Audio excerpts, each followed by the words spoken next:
what's important to understand from the example I'm about to give you, which is a true story, is not the physical techniques he used. That is so freaking secondary. What's important is what allowed him to defeat 4 guys on a train. Okay? He still, I don't remember the exact story, but for those of you who are interested, it's on our website. It's in our articles section. I describe it a bit in detail, but I'm going to explain it here. He had gotten into an argument, or something had occurred outside of the train. He stepped on the train and they followed him. So now he's sitting down and he's reading a local newspaper. So he's sitting down reading the local newspaper. Now, he's got one guy sitting behind him. He's got one guy who sat in front of him. And he's got another guy who sat over here. Okay? And he's in a train. Right? So he's reading the paper. The guy behind him came in and he was sitting down and leaned in like so, right next to him. So let's say, Danny, go on your knees and do that. So the guy came here and he's doing this, but they're being kind of rough, and this guy's mouthing off, and Danny's got the paper. Horny has got the paper. It's imperative that if you ever meet Danny, you call him Horny. It's not him, he's Doom.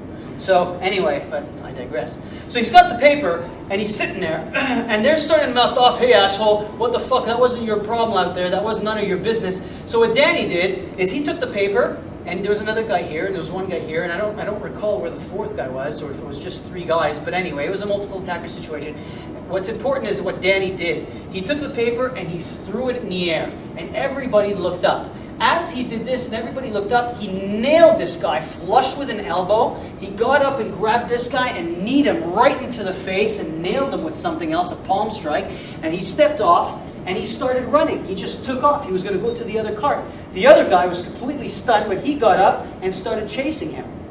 So he just, in like one swift move, turned a 3-on-1 into a 1-on-1. And he just took off to the back, and then he ended up cornered. He couldn't get to the other cart. He turned around, and he had to face this one guy. Now, what did this one guy do? Obviously, this one guy wasn't a trained fighter, because he started like swinging like, like a street fighter. Danny ended up jamming, and I don't know exactly what physical technique he used. That's secondary and not important, but he walked away. He ended up kneeing this guy in the face and eye gouging him and headbutt, whatever it is that he did. But what's important is the dialogue, is the natural stance awareness principle, is understanding reflexive response and understanding human behavior. Now, come here a second. Sit down. Had Danny gotten into hey guys, come on, I don't know what the fuck's your problem, man? I don't want any problem. Had he started to try to get up, they push him back down and go, hey guys, what do you want?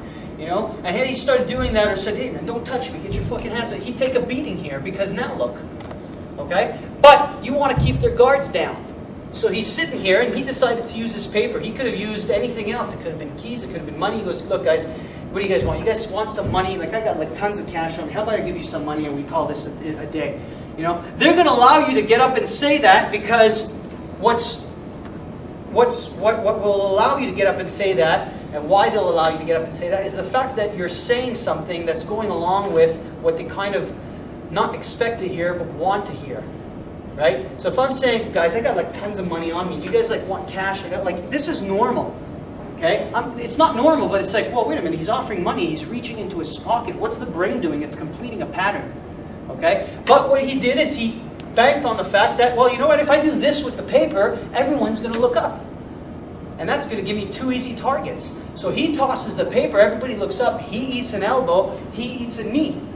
And that's 2 guys out. Because it's a flush elbow to the face and it's a flush knee to the face. Okay? So, it's again, thanks guys. The importance is not so much in the physical technique, but in setting up the situation. How are you going to get out of there? What's going to allow you to walk away as intact as possible?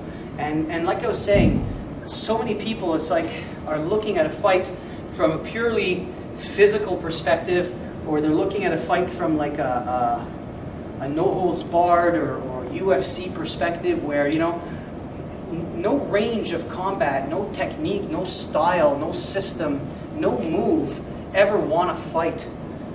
It's the person's mindset in the moment that allowed him to walk away a survivor, that made him actually use what he used to get out of the situation.